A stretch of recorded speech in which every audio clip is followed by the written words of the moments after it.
నా ఒక్కగానొక్క కోరిక, జై శాకాహార ర్యాలీకి, మహాకరుణ హింసా శాకాహార సద్భావన యాత్రకు, జగద్గురు బ్రహ్మర్షి పితామహ పత్రిజీకి, బుద్ధ భగవానుడికి, అహింసామూర్తి మహాత్మా గాంధీకి, కరుణామయుడు జీసస్ క్రైస్ట్ కు, అల్లాకు, సీతారాములకు, శ్రీకృష్ణ. శాకాహారం అంటే కూరగాయలు, ఆకుకూరలు, పండ్లు, దుప్పకూరలు, పప్పుధాన్యాలు.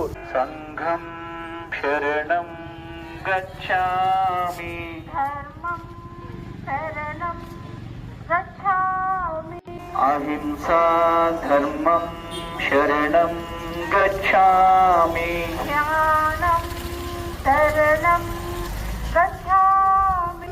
ఓం శాంతి శాంతి శాంతి.